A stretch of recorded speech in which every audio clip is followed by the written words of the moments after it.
The Boston Celtics had a unique approach in defending the James Harden Joel Embiid pick and roll. The 76ers' bread and butter is the empty side corner pick and roll, with Harden working towards his left hand and you have Embiid there with him rolling.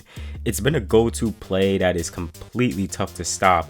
The 76ers primarily play drop coverage on ball screens, wanting to have a body on Embiid at all times. This opened up dribble penetration for James Harden.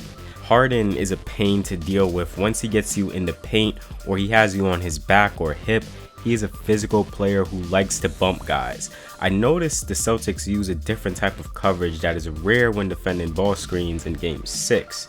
They used this strategy in spurts and it worked well with them throwing it out in random situations. So the idea here is the James Harden, Joel Embiid empty side ball screen. The 76ers liked having Tyrese Maxey available one pass away. He's a good three-point shooter and the best closeout attacker on the team.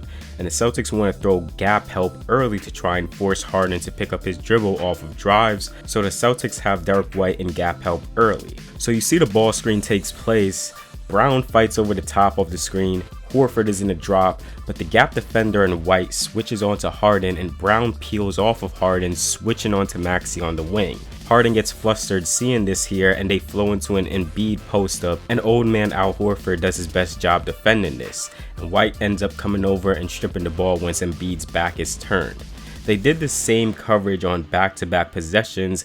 This time, the 76ers were a bit better prepared to quickly get the ball out to Maxey. So it's the same gist, they flow into the ball screen, Horford is in a drop, Brown fights over the screen, the gap help defender switches on the ball. This puts an immediate body in front of Harden. As mentioned before, if Harden gets you on his side or behind you, this is where he is most dangerous. So keeping a body in front of Harden here is ideal. Brown executes a peel switch, peeling off of Harden and looks to switch on to Maxey. Harden gets the ball to Maxey, and this is where this defensive strategy can be a bit troublesome.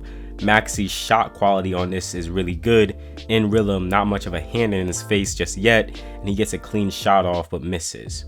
This type of coverage eliminates the dribble penetration of Harden, eliminates Joel Embiid's role with the drop, but a Maxey cut becomes available or a three-pointer. It stresses Brown to rush over quickly to close out. This is why this type of coverage may be best suited in spurts rather than a base coverage. But something you can tinker with here is having Tatum just load up in between his man and Maxey early until Brown recovers. Now typically peel switching is used in one-on-one type scenarios where a defender gets beat, such as this possession as DeMar drives the closeout here against Butler. Butler gets beat, Strus slides over to pick up, Butler peels off of DeRozan to the corner man and you keep a body in front. Another example of the peel switch here, Julian Finney-Smith gets dribble penetration against Mitchell. Mitchell trails. Gobert actually calls out for Mitchell to peel off his man to get to Green. Gobert picks up Smith, and with the Mitchell peel switch, it forces a turnover. This concept isn't new, but the Celtics using the gap help defender as a switch man and the on-ball pick and roll defender as a peel switch guy is something that I haven't really seen to be a coverage in pick and roll. In Game 7, the Celtics use this coverage again, middle pick and roll, and Smart slides in to switch to keep a body in front and Brown peeling off. Maxey does get a good look but doesn't knock down the shot. The Celtics use this defensive coverage again late in the third. The 76ers didn't have their guys at the right spots here. You see Maxey inbound the ball and go towards the weak side, and the guy one pass away is PJ Tucker, who the Celtics were happy to help off from in this series. Same switching scheme in effect. Harden thinks there is someone on the wing and nobody's there. Ends up being a turnover.